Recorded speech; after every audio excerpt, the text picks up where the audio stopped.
dans Café Presse, à la une de l'actualité, un début de semaine sous haute tension pour le président Macron qui est attendu sur tous les fronts. Et bien sûr, nous reviendrons sur la suite du feuilleton des Bleus en route pour le Mondial 2022.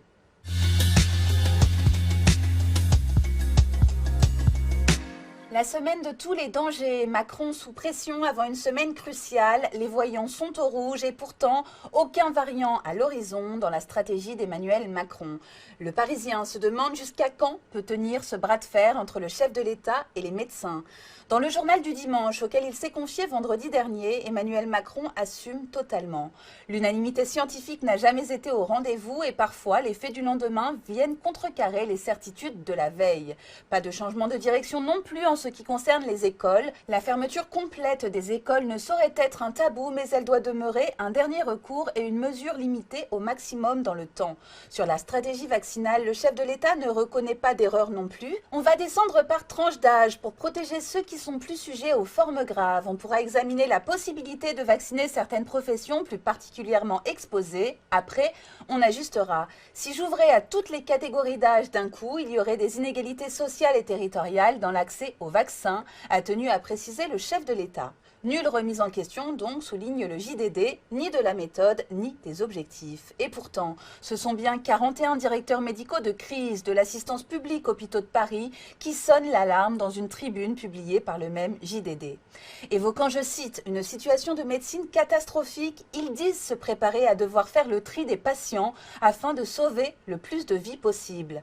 Emmanuel Macron, on l'aura compris, se trouve dans une situation bien délicate et selon un membre de la Macronie, les décisions à prendre vont être encore plus difficiles qu'en janvier. Or, elles seront majeures et pour le pays et pour sa réélection.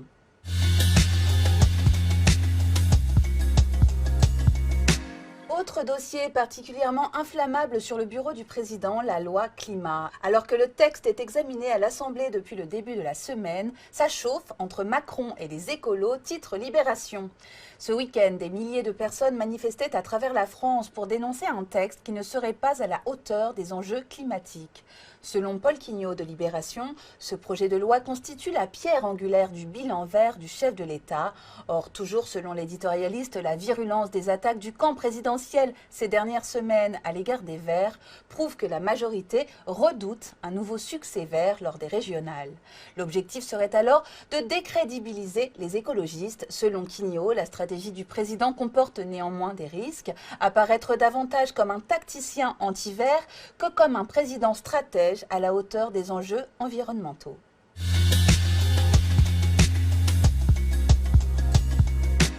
Ont-ils été à la hauteur dimanche face au Kazakhstan? Les Bleus de Didier Deschamps auront au moins gagné ce deuxième match de qualification au Mondial 2022, un léger mieux par rapport au match nul face à l'Ukraine la semaine dernière. Une petite victoire mais beaucoup de leçons pour le Parisien. Si ce match n'aura pas permis de lever les doutes sur l'efficacité et la bonne forme des tenants du titre, il aura permis malgré tout, comme le souligne la presse, de révéler deux joueurs, Ousmane Dembélé et Anthony Martial.